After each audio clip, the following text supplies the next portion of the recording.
இங்கே தமிழ்நாடு பாண்டிச்சேரி வெவ்வேறு தெரியலைங்க. ஒரே மொழி. பெரும்பாலும் இங்கே இருக்கிறவங்கெல்லாம் அங்கேயும் இருப்பாங்க, அங்கே இருக்கிறவங்கலாம் இங்கே எல்லாம் ஒருத்தருக்கு ஒருத்தர் உறவு முறை இருக்கா இல்லைங்களா? நிச்சயமாக இருக்கும். நிறைய இருக்குது. அப்படிங்கும்போது இங்கே தலித் இருந்தாங்கன்னா அங்கேயும் தலித்து, இங்கே நாடார் இருந்தால் அங்கே நாடார், அங்கே வன்னியர் இருந்தால் அங்கே வன்னியர், இங்கே முஸ்லீம் தான், எல்லாமே அப்படி தான் இருக்காங்க. ஒரே மொழி இப்போ அந்த அடிப்படையில் பார்த்தீங்கன்னா அது நிச்சயம் வந்து தமிழ்நாட்டினுடைய அரசியல் அங்கே எதிரொலிக்கும். அப்படி தான் இப்போ விஜய் பார்த்தீங்கன்னு சொன்னால் இங்கே தமிழ்நாட்டில் இருக்கும்போது அங்கே அப்படியே போகிறாப்புல. சீமான் நாம் தமிழ் கட்சி அதேமாதிரி அங்கே எல்லாருமே அப்படி தான் நீங்கள் பார்க்கணும். இல்லை, அது நாம் தமிழ் கட்சி பொறுத்தவரையில எல்லா இடத்துலையும் வந்து தன்னிச்சையாக களம் காண்றது தான் அவங்களுடைய கொள்கையாக. குறைஞ்ச 4 பொது தேர்தல்களை எதிர்நோக்கி வராங்க. 4 பொது தேர்தல்கள் கூட எந்த ஒரு சிறு பெரு கட்சிகளை கூட இணைக்காமல் நேரடியாக அவங்க வந்து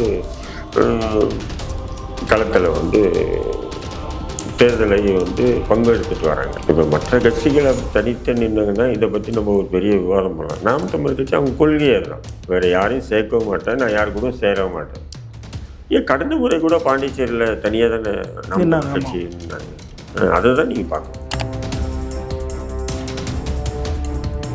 இல்லை, சத்தியம் டிவி இந்த சோசியல் மீடியா இதில் வச்சு எடுக்கிறாங்க. அதில் வந்து பார்த்தீங்கன்னா அதை சொல்ல தான் செய்யணும். இப்போ எதிர்கட்சியாக இருக்கிறது யாருன்னு சொன்னால் மக்கள் பிரச்சனை எடுத்து போராடு, நான் ஓட்டு போடுவேன்னு சொல்லி அது புரியுதுங்களா? உண்மை தானுங்க. எந்த விஷயத்த சீமான் ஒதுக்கிட்டு பேசுகிறாரு, சின்ன விஷயத்துலேருந்து பெரிய விஷயம், அது பெரிய வந்து ஒரு அரசியல் ரீதியாக களமாடுறதுல முதன்மையாக இருக்காரா இல்லையா? நிச்சயமா. அப்போ இன்னைக்கு எதிர்கட்சியாக இருந்துட்டு யார் பண்ணிட்டு வரான்னு சொன்னால் எல்லா விஷயத்துக்கும் பரந்தூர் விமான விஷயத்துக்கோ வேல்மா சிப்காடு விஷயத்துக்கோ அதிமுக மற்ற கட்சிகள் ஒதுங்கி நிற்குது. சீமான் போகிறாரு இல்லையா? இப்போ அங்கே அனகாபுத்தூர் வீடு எடுக்கிற விஷயத்துக்கு அதிமுக உட்பட எல்லா எதிர்கட்சிகளும் ஒதுங்கி தான் நிற்குது. சீமான் போகிறாரு இல்லையா? அப்போ எல்லா விஷயத்தையும் நீங்கள் பார்த்தீங்கன்னா அப்போது இந்த மாதிரி வந்து இன்றைக்கி இருக்கக்கூடிய அரசியல் சூழலில் ஆட்சியாளர்களுடைய அராஜகத்தை, அநியாயத்தை, அக்கிரமத்தை எதிர்த்து நின்று களமாடக்கூடிய முதன்மையான கட்சியாக சீமான் தான். அதை தான் அவங்க போட்டு தேர்தலில் என்டிகேக்கு ஆதரவாக நீங்கள் வந்து பிரச்சாரம் பண்ண போகிறத கட்சியில் பேச போகிறோம் அப்படின்ற ஒரு விஷயம் வந்து சொல்லியிருந்தீங்க முன்னாடி காணாங்க. அதுக்கான சாத்தியங்கள் இருக்கா எப்படி சார்?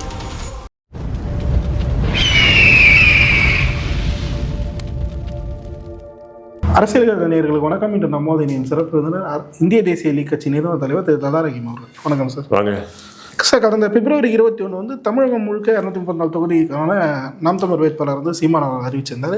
அதை வந்து இப்போது பாண்டிச்சேரியில் 28 தொகுதிகளுக்குமான வேட்பாளர் அறிமுக கூட்டத்தை வந்து வச்சுருக்காரு. மிகப்பெரிய பிரம்மாண்டமாக மக்கள் வரவேற்புலாம் பெற்றிருக்கு. எப்படி பார்க்குறீங்க இதை? இல்லை, அது நாம் தமிழ் கட்சி பொறுத்தவரையில் எல்லா இடத்துலையும் வந்து தன்னிச்சையாக களம் காண்றது தான் அவங்களுடைய கொள்கையாக. குறைஞ்ச 4 பொது தேர்தல்களை எதிர்நோக்கி வராங்க. 4 பொது தேர்தல்கள் கூட எந்த ஒரு சிறு பெரு கட்சிகளை கூட இணைக்காமல் நேரடியாக அவங்க வந்து களத்தில் வந்து தேர்தலை வந்து பங்கெடுத்துட்டு வராங்க. அப்படிங்கும்போது அதை தான் இதை நம்ம என்ன பெருசாக பார்க்குறது. இப்போ மற்ற கட்சிகள் அப்படி தனித்து நின்றுங்கன்னா இதை பற்றி நம்ம ஒரு பெரிய விவாதம் பண்ணலாம். நாம் தமிழ் கட்சி அவங்க கொள்கையே தான், வேறு யாரையும் சேர்க்கவும் மாட்டேன், நான் யாரு கூட சேரவும் மாட்டேன். எப்படி சேர்க்கவும் மாட்டேன், சேரவும் மாட்டேன், இதுதான் அவங்க கொள்கையாக எடுத்து பண்ணிட்டு வராங்கன்னு போது, அப்படி இருக்கும்போது நாம் வந்து இது எப்படி எடுத்தாங்க என்ன எடுத்தாங்க நம்ம சொல்லவும் முடியாது. இல்லை, தமிழகத்தில் இருக்கக்கூடிய அந்த வரவேற்பு பாண்டியிலையும் கிடைக்கும்னு நினைக்கிறீங்களா? இங்கே தமிழ்நாடு பாண்டிச்சேரி வெவ்வேறு தெரியலைங்க. ஒரே மொழி. பெரும்பாலும் இங்கே இருக்கிறவங்கெல்லாம் அங்கேயும் இருப்பாங்க, அங்கே இருக்கிறவங்கலாம் இங்கே எல்லாம் ஒருத்தருக்கு ஒருத்தர் உறவு முறை இருக்கா இல்லைங்களா? நிச்சயமாக இருக்கும். நிறைய இருக்குது.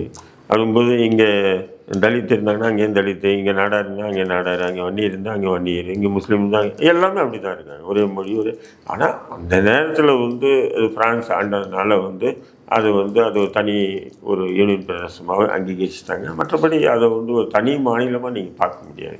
ஆனால் தமிழ்நாட்டினுடைய அரசியல் எப்படியோ அதுதான் பாண்டிச்சேரியிலையும்.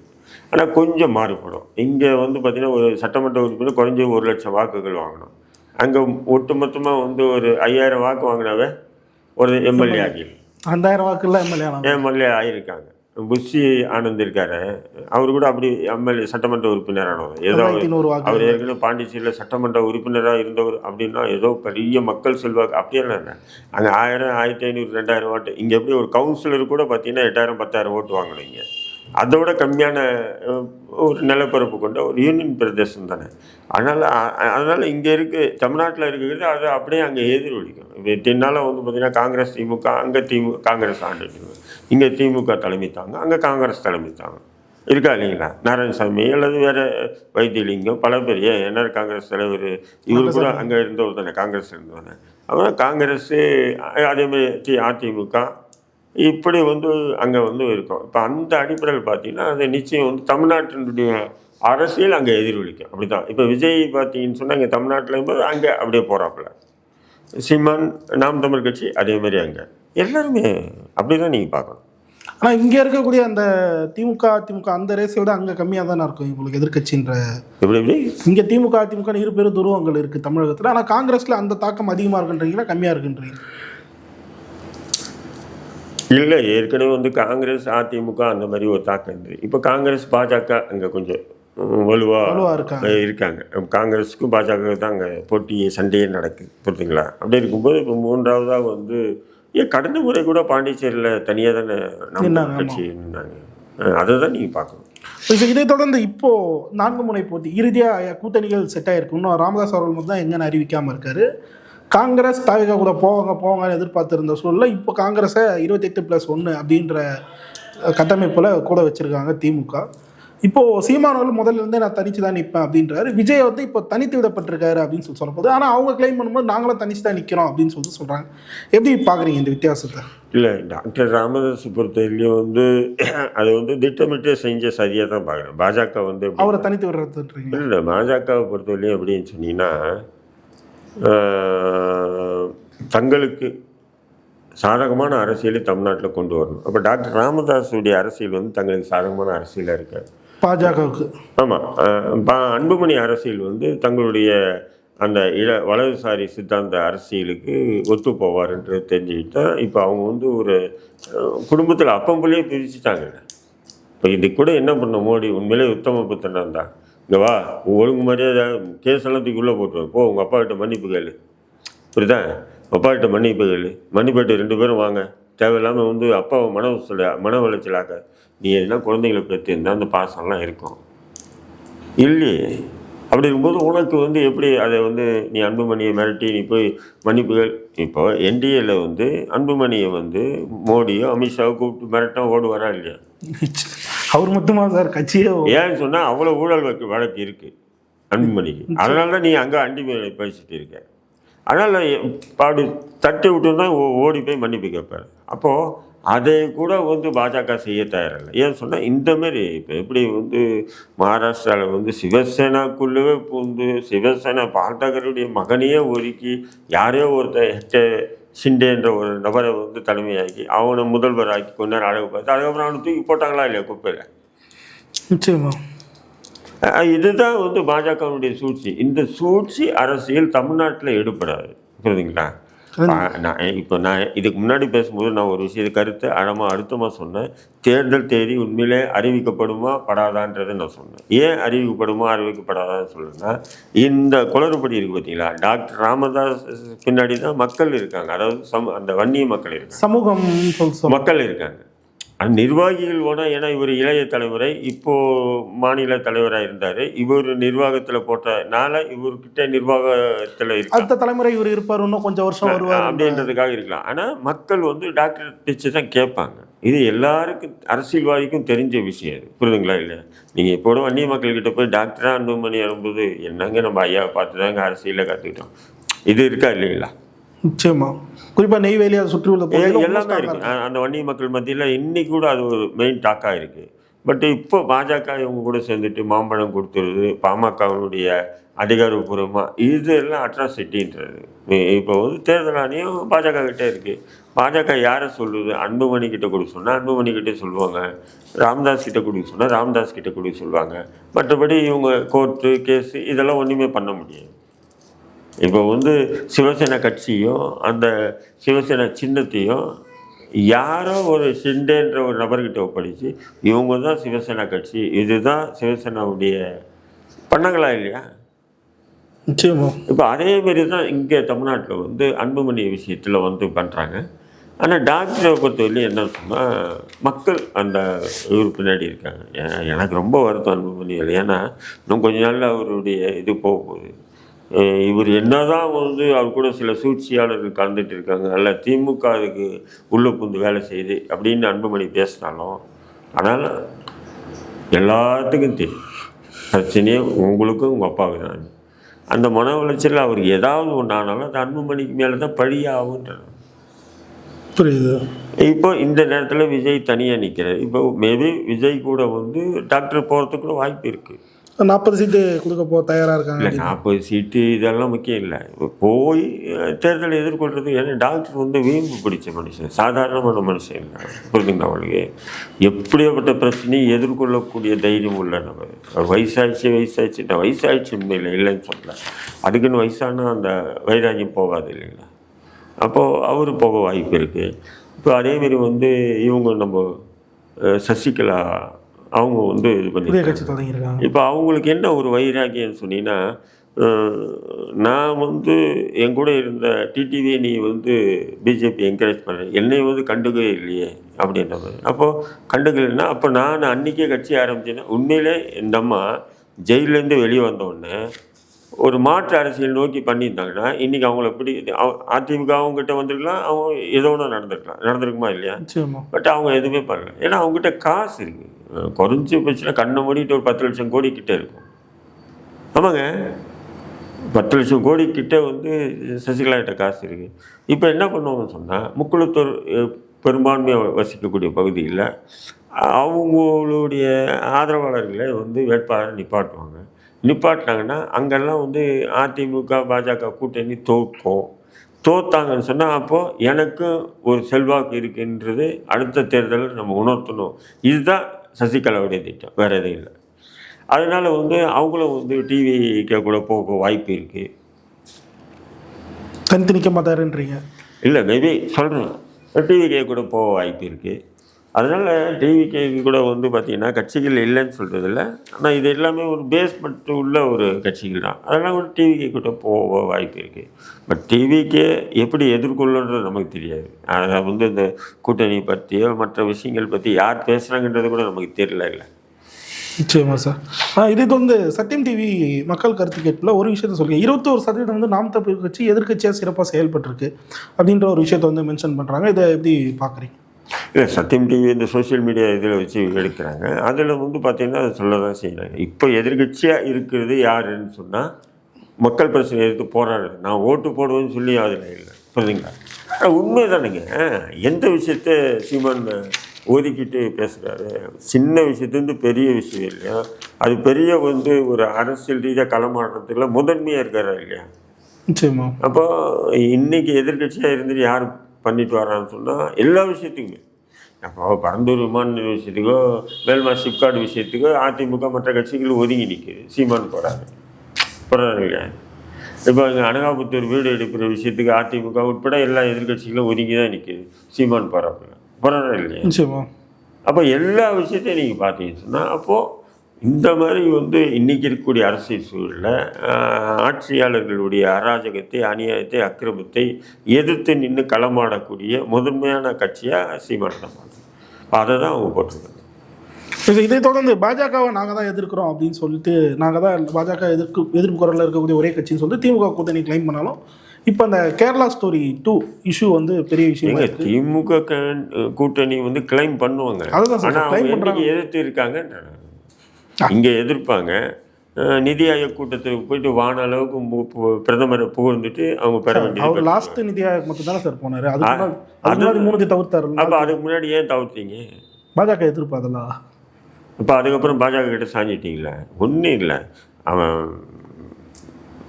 ஆகாஷ் பாஸ்கர் வீட்டில் ரைடு போனோன்னா அது கடைசியாக குடும்பத்தோடு வந்துச்சு. என்னடா ரைடு இங்கே போய் அங்கே போய் நம்ம வீட்டுக்கே வந்துச்சு, கடைசியாக நம்மளை ரிவிட் அடிச்சுட்டு போகிறாங்களா அப்படின்னு சொல்லிட்டு என்ன பண்ணுறாங்க, அவசரமாக என்ன பண்ணுறாங்கன்னா போகிறாரு. நிதி ஆயோக் கூட்டத்துக்கு போயிட்டு வானாளுக்கு, அதுவும் 1947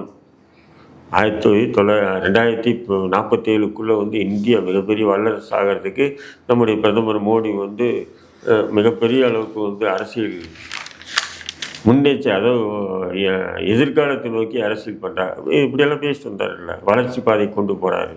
என்ன வளர்ச்சி பாதை கொண்டு போகிற, சரி நீங்கள் வளர்ச்சி பாதை கொண்டு போகிற, இங்கே தமிழ்நாட்டில் வந்தால் மோடி என்ன வளர்ச்சி பாதையை கொண்டு போகல அப்படின்னு நீங்கள் பேசுறது, டெல்லிக்கு போனால் அங்கே வளர்ச்சி பாதை கொண்டு போகிறான்றது பித்தலாட்ட அரசியல் விடுங்க.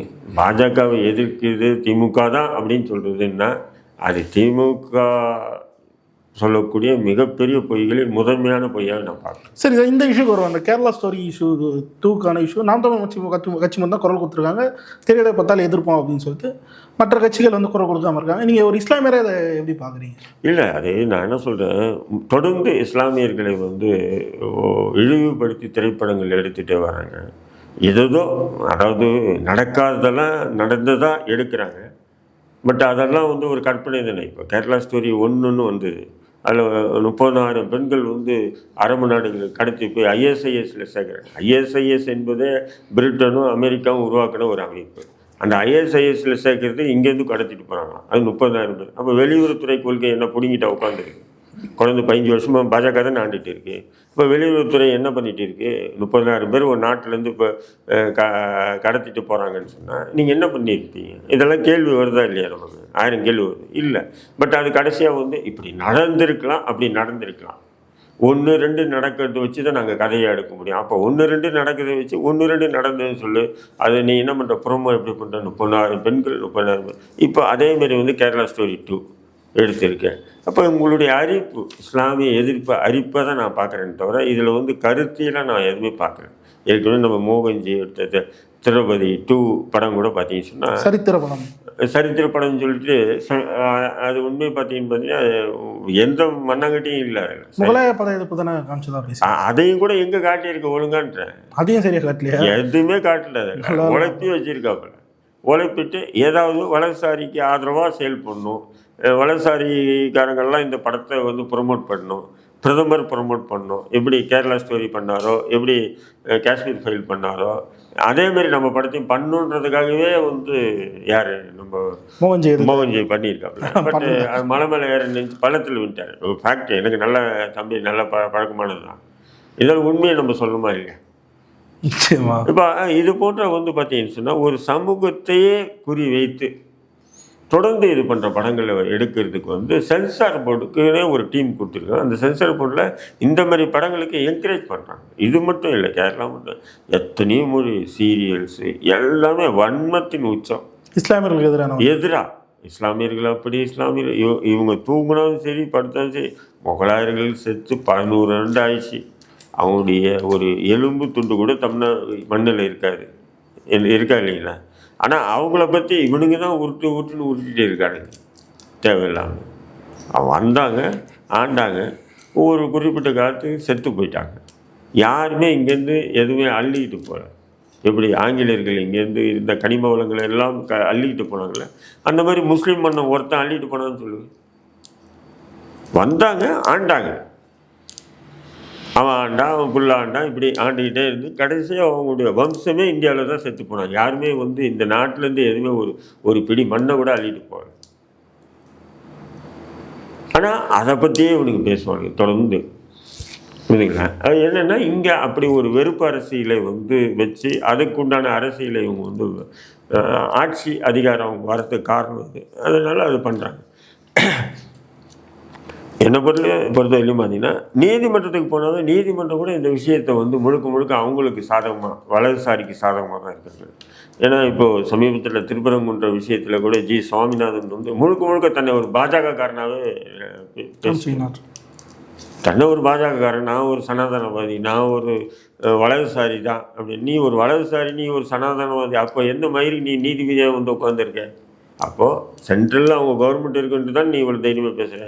இதை ரஹீம் ஒரு நீதிபதியாக உட்காந்து நான் முஸ்லீம் தான், நான் குரான் ஹதீஸ் படி தான் நான் தீர்ப்பெல்லாம் சொல்வேன் அப்படின்னு சொன்னோம். இல்லை இன்னொருத்தன் வந்து நான் கிறித்துவம் தான், நான் கிறித்துவத்தை பைபிளை படித்து தான் தீர்ப்பு சொன்னேன்னு சொல்கிறத ஏற்றுக்க முடியுமா?